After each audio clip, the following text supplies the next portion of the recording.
For the Texas Longhorns, a clutch 2-point upset over Oklahoma is followed by a heart-clutching 2-point loss to Georgia. Despite freshman Andrew Jones posting his 5th straight double-digit scoring output, Texas' lack of experience proved costly down the stretch, as the Longhorns fell to the Bulldogs 59-57. Let's take you inside Georgia's Stageman Coliseum to recap how the Horns ended up on the wrong side of a squeaker. At the end of the first in Athens, it's all Texas as the Longhorns tack on 32 to the Bulldogs 23. Of course, it's not all cupcakes and lollipops for the Horns because this Georgia team is still hungry.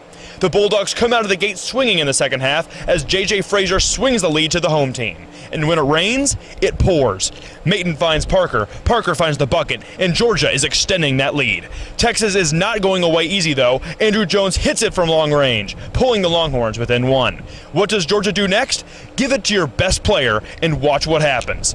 Yanti Mayton, poise and posture on the post, has position, puts it in. Last chance for Texas down 2. Can they do it? Jarrett Allen with the ball in his hand, it's up, and it rims out. No good. The Horns can't cash in. The Dogs breathe a sigh of relief. Final score, 59-57, Georgia over Texas. Yanti Mayton torching the burnt orange defense for 21, over a third of Georgia's point total, was too much for the still learning Longhorns to withstand. An inability to finish close games reveals this Texas team's Achilles heel: immaturity.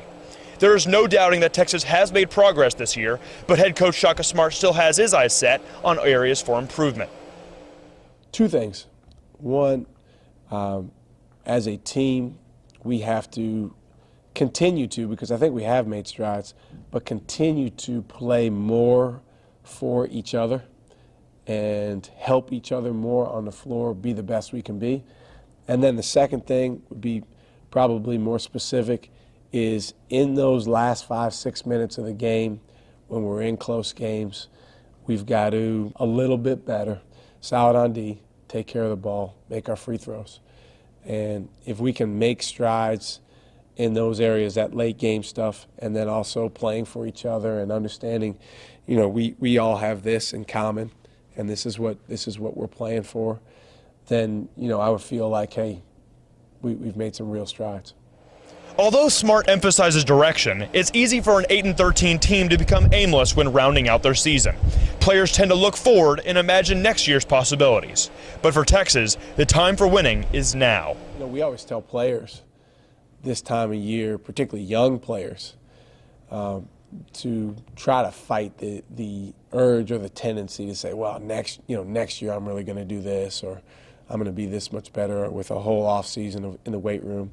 And those things can all come true and can be true, but you know, we play Texas Tech on Wednesday, so we want to focus on that. And you know, my focus is on practice today, helping our guys get better. When I leave here, I'm going to go watch tape with Kerwin Roach and get connected with him on a few things. And we've got 2 days to prepare. You know, Wednesday's game's a really big one for us. The Longhorns trot back into Big 12 play on Wednesday night, hosting Texas Tech. 7 regular season games remain for Texas, all of which are in conference, all but one of those teams holding a winning record.